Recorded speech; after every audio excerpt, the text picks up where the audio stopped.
Ako nga pala si Pepet, simpleng fish keeper. Vlogger na ata ako eh. Kaya tara, samahan niyo ako.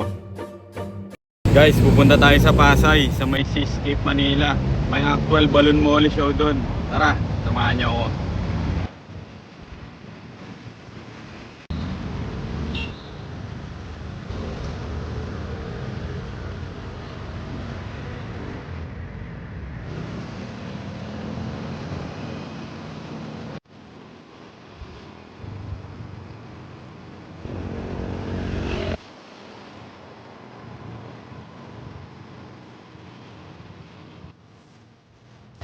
Guys, nandito na tayo, Seascape Manila.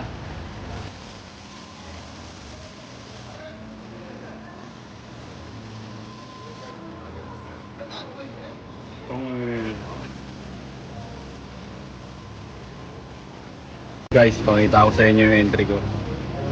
Guys, ito yung entry ko guys. Sana pumalag to mamaya. Nalingan mo mamaya tropa. Entry ko guys. Isa lang, junior.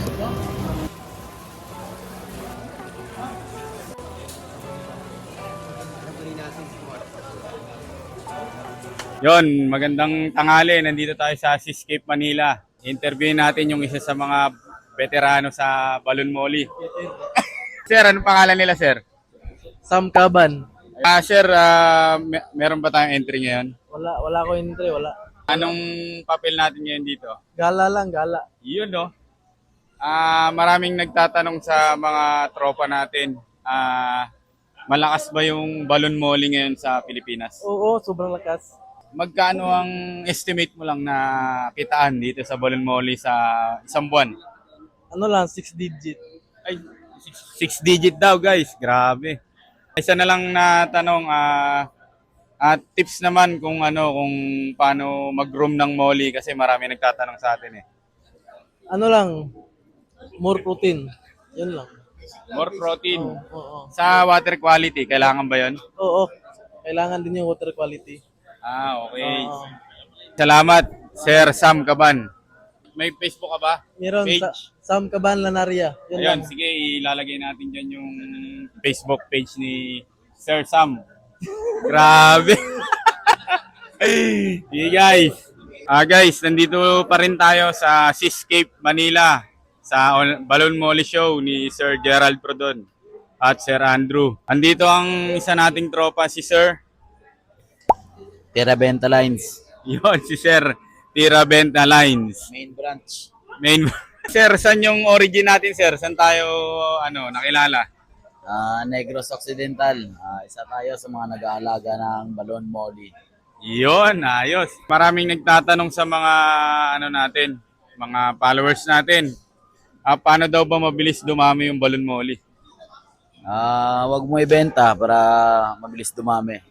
Tira benta nga ni. Ano naman kuya yung sinasabi nila na kalakaran ngayon sa market ng balloon molly?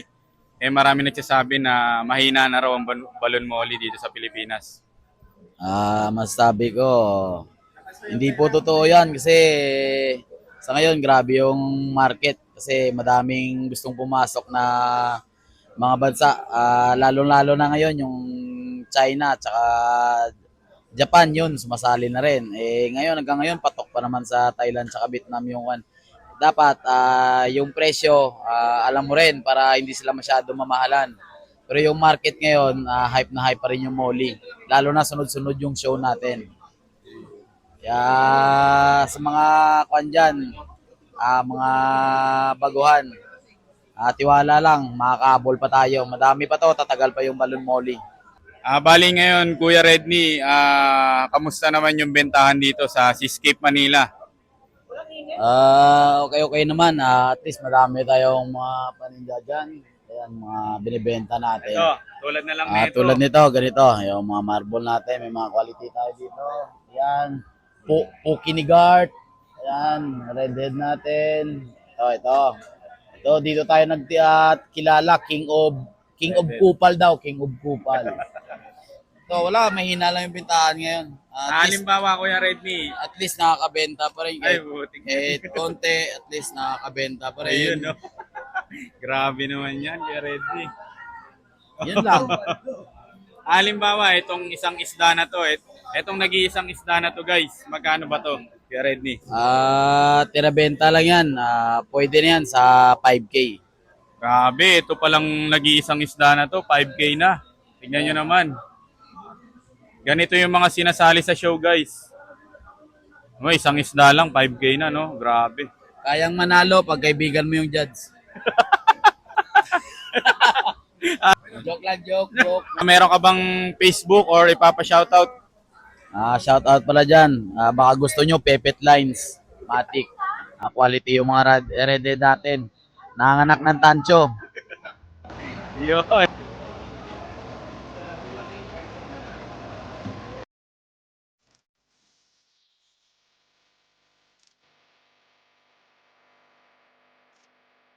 Dito pa rin tayo sa Seascape Manila mga kuya.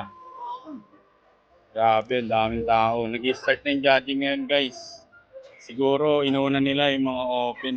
Hindi tayo makapasok guys eh. Kasi exclusive for judge lang yung venue ng ng judging para hindi magulo. Para focus sila sa pag-judge. Dito may mga nagbebenta ng balon moli, fish food, probiotics. Guys, andito pa rin tayo sa Seascape Manila sa May Pasay. Kasama natin ngayon si Sir. Sir, pakilala ka Sir. Ako nga pala si John Oliver Peron, mas kilala sa Caber Aquayard. Okay. Kuya, ilang taon ka nang nag-aalaga ng balon molly? Siguro mga 2 years na, simula nung di pa nagbo-boom or nagpipik yung balon molly. Okay. Sa ngayon kuya, anong favorite mong strain ng balon molly? Sa ngayon, ang trip ko talagang strain is yung albino cheetah, lalo na yung platinum base. Tatanungin kita kuya kasi marami nagsasabi mahina na daw yung market ng balon molly. Ano masasabi mo sa market ng balon molly ngayon? So far, so good naman yung market ng balon molly. Kung sa export, is paldo ka talaga. Pero kung sa local, pagtatsagan mo, may buyer at may buyer ka talaga. Baka may po-promote ka.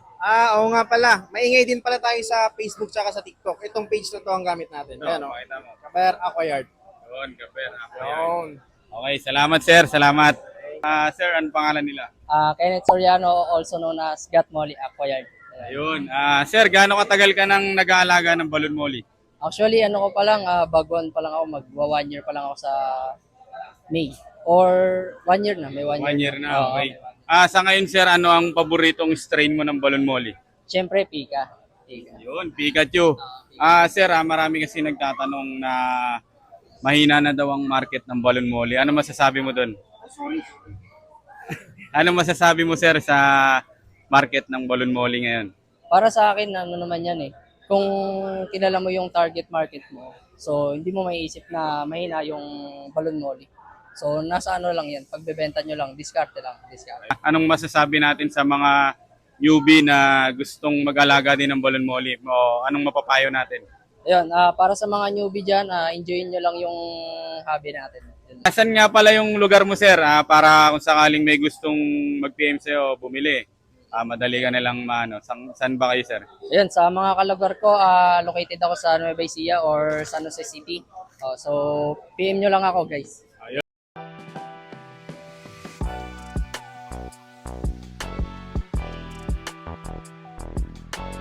Guys, nandito pa rin tayo sa Seascape Manila. Kasama natin si Sir. Sir, anong pangalan nila? Ako pala si Yuying. I'm from Bohol.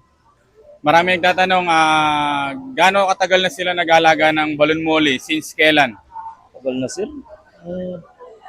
2015 pa ata, ganun. Mga BKBM pa, PKBM. Wala pa yung PKBM. 2015. Oo, ganun. Mga Grabe, PKBM. sobrang tagal na pala. 2015 pa. Nag-export ako nung 2023. Ayun, exporter pala si Sir. Sir, tatanungin lang natin kung anong favorite yung strain. Ako yung original breeder ng Bohol ng Sakura. Ako yung gumawa talaga. Ayun, si Sir pala yung gumawa ng strain na Sakura. Iba yung sa Negros. Oo. Pero sa Bohol ako lang. Ano sa Visayas area. Ayun, Sir, marami ring nagtatanong sa mga followers natin na may mga nagsasabi na mahina na daw yung market ng balon molly ngayon. Anong masasabi niyo dun, Sir? Yung ganyang instinct, wala yan. Meron, makakabenta naman tayo. Pero yun nga, dapat tulong-tulong. Yun nga, kung anong ginawa mo mabuti sa kapwa mo, babalik din sa iyo ng twice, ganun. Kaya nga, sa ugali ko, di ako marunong manira, kaya yun lang, patay-pantay. Then ngayon, okay lang man yung market sa Moli dito sa local. Ang problema yun, makakahabol din kayo mga newbie, wala problema yun. Basta wala lang siraan. Ayun. Anong masasabi nyo sa mga newbie na gusto rin mag-alaga ng balon molly? Huwag kayong ma-discourage, huwag niyong i-compare yung sarili niyo sa iba. Yan lang yung pinaka-importante kasi iba-iba kasi yung strategy na ginagawa natin. And pangatlo, boss yung best nyo. Kung ano yung mga mistake na nagawa nyo nung nakaraan na pagre-raise nyo ng isda or molly, huwag nyo nang gawin. Ayo, yun. Ganun na. Ayun. Yun lang yun.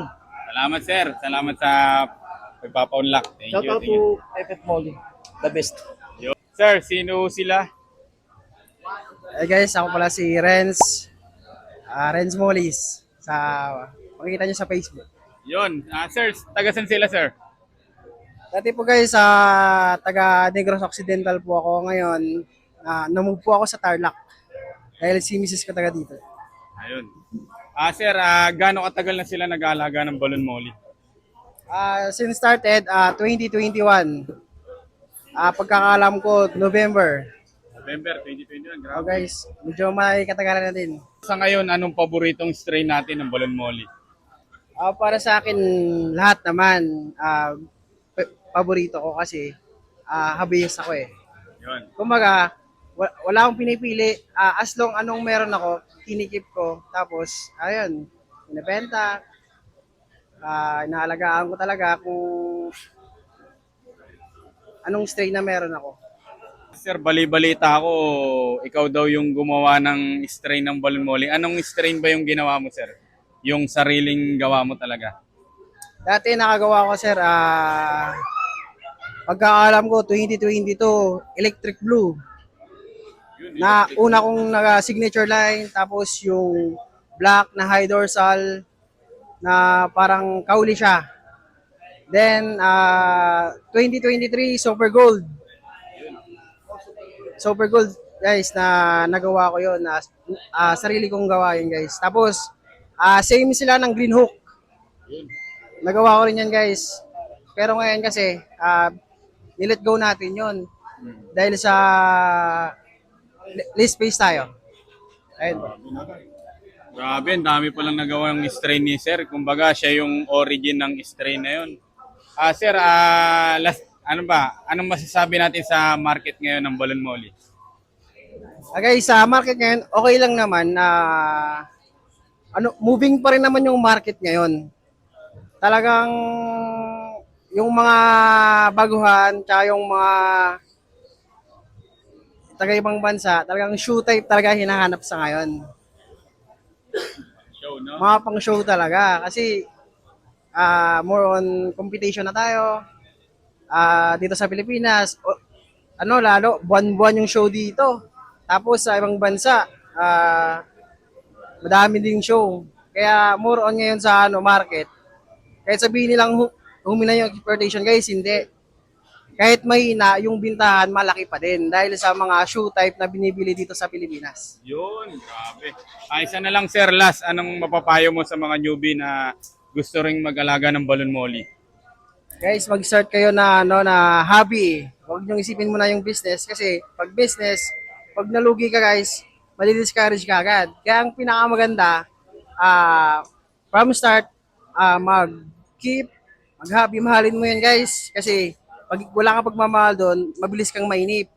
Kaya sa mga newbie, mag-start kayo sa hobby. Kung may sobra, benta. Kasi yan kasi nagagastos din tayo eh. Bumibili tayo ng mga pagkain natin, mga mahaling feeds, live foods. Kaya kung may sobra tayo, benta.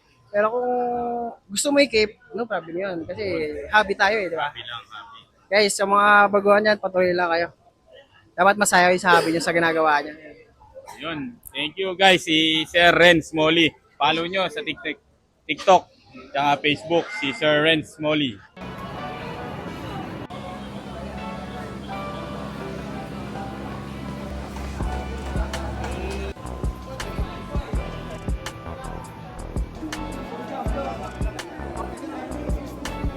Okay, nandito pa rin tayo sa Seascape Manila. Kasama natin si Sir. Ano pangalan mo, Sir? My name is Adamin J. Amarador aka Gart or Humok. Yun. Sir, gaano katagal ka nang nag-aalaga ng balon molly? Sa Balon Molly since 2020, nag-start ako mag-molly. So maalala ko ang inumpisahan ko is 24K 100 per trio. Grabe, ang mura pala. Ang mura pa pala ng molly dati. Sir, bali-balita meron ka daw stray na ginawa. Meron ba? Actually, kung ibig nyo sabihin is yung Pikachu, ang history niyan is meron ng mga nauna na nakapagpalabas ng Pikachu talaga. Then alam ko lang kung paano i-cross. Ang ginawa ko is shinortcut ko. Ang pinalabas ko is Baletail. Baletail na Pikachu at yun talaga yung kauna-unahan sa Pilipinas na Baletail yung galing sa akin. Bali-balita, humihina na daw ba talaga ang market ng balon molly? Actually, sa market, humina na talaga kasi way back 2025, kaya mo pang kumita ng isang buwan na 100 to 1 million per month. But ngayon, bumaba na siguro hanggang 500 na lang, 400 nga ganun. Ilan ba ang kita ng isang guard per month? Depende sa sales pero siguro kung sisipagan at siswertehin 300 to 400 kaya pa sa per month. Yun. Pakita daw natin yung bulsa sa mga audience natin. Kaya baka sabihin nila mayabang eh. Ay, grabe naman yan. Mapapasipol ka na lang. Last na lang guys, tanong natin anong mapapaya mo o ma-advise mo sa mga gusto ring mag-alaga ng balon molly? Siguro wag nyo muna isipin yung mga narinig nyo sa akin na presyo ng isda at kinikita. Kasi nagumpisa kami sa mababa, nakilala, then syempre, ngayon, medyo malaki-laki ng kitaan. Pero kung nag-uumpisa ka pa lang, enjoyin mo lang muna yung molly, alagaan mo lang sila kung paano sila palakihin at paramihin. Darating at darating din ang panahon na tataas at tataas yung market. Kasi hindi pwede na pag narinig mo yung 400K, pag nag-alaga ka, magkakaroon ka na nun. No, maraming process. Nag-umpisa lang kami sa maliit at napalaki kaya medyo maganda yung kinikita namin. So, enjoy lang ang hobby. Huwag isipin yung kita. Okay, sir, umok. Isang kataga muna kay sir, ano yan? May kasabihan tayo, pag gusto mo ng pera, benta mo ng mura. Yun! Guys, hindi pa rin tapos yung judging. Basta tips ko lang sa inyo guys, pag nag-room kayo, dapat palaging malinis yung tubig nyo. Yun lang yun, number 1. Papakain nyo sa kanila mga high protein. Yung mga masasarap kaya masustansyong pagkain. Para ma-achieve nyo yung ganyang katawan nila. Ayun na guys, i-judge na yung isda natin. Nandiyan na yung sa akin. Guys, mong tatlo na lang guys. May pleasure na tayo guys. Ayun na yung tatlo yung guhit sa dorsal. So yan. Isa lang entry ko eh. Ganda na nga oh. Nag-iisang talongges.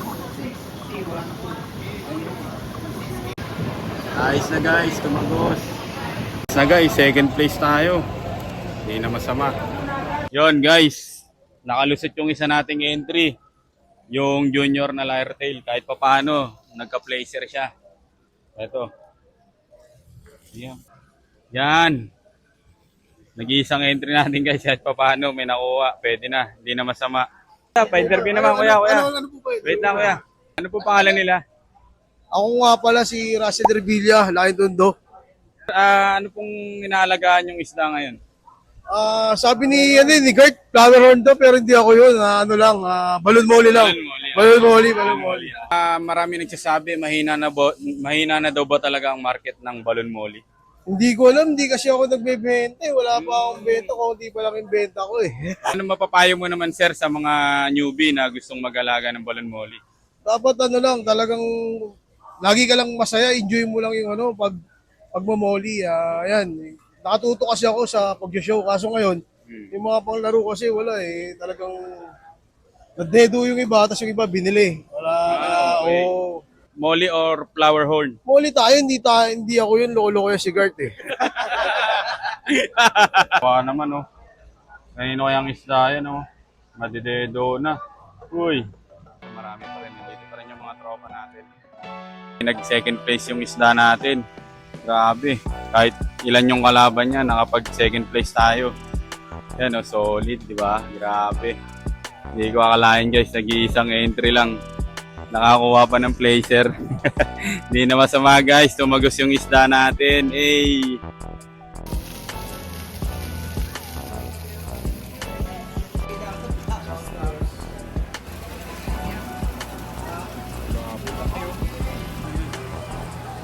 Guys, nandito pa rin tayo sa Seascape, Pasay. Ano pong pangalan nila?